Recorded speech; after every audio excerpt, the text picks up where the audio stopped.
Hello friends, welcome to Pooja Samayal. இன்றைக்கி நம்ம கிச்சனில் பார்க்க போகிறது சூப்பரான ஒரு ஸ்வீட் ரெசிபி தான். கேரளா ஸ்பெஷல் ஸ்வீட்டு தான் இது. இது பண்ணுறதுக்கு ரொம்ப ஈஸி. வாங்க இதை எப்படி பண்ணலான்னு பார்க்கலாம். இதுக்கு 1 கப் பச்சரிசியை 3 மணி நேரம் ஊற வச்சு எடுத்துக்கோங்க. இந்த கரண்டிக்கு 1 கரண்டி தேங்காய் பூ, ஃப்ரெஷ்ஷாக துருவின தேங்காய் பூ நான் இப்போ இதில் சேர்த்துக்க போகிறேன்.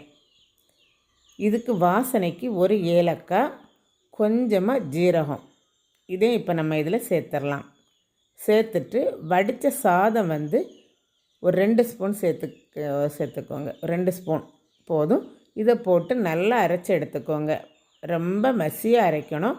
அரைச்சதுக்கப்புறமா இதை ஒரு பாத்திரத்தில் ஊற்றி ஒரு ஓரமாக இருக்கட்டும். இப்போ இதுக்கு தேவையான அளவு வெல்லத்தை இப்போ நம்ம கரைச்சி எடுத்தாச்சு.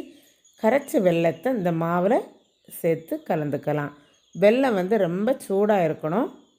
அப்போ தான் நமக்கு ரொம்ப சாஃப்டாக கிடைக்கும் இந்த ஸ்வீட்டு. இப்போ நம்ம மாவை நல்லா கலந்தாச்சு. கலந்ததுக்கப்புறமா ஒரு கடாயில் கொஞ்சமாக நெய் போட்டு சின்ன சின்னதாக கட் பண்ணி வச்சுருக்க தேங்காவை இதில் போட்டு நல்லா வறுத்து எடுத்துக்க போகிறோம்.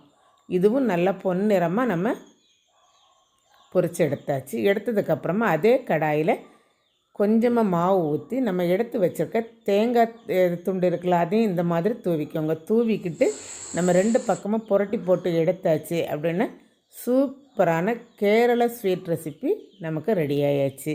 இந்த வீடியோ உங்களுக்கு பிடிச்சிருக்கு அப்படின்னா லைக் பண்ணுங்கள், ஷேர் பண்ணுங்கள், கமெண்ட் பண்ணுங்கள், மறக்காமல் சப்ஸ்கிரைப் பண்ணுங்கள். தேங்க்ஸ் ஃபார் வாட்சிங்.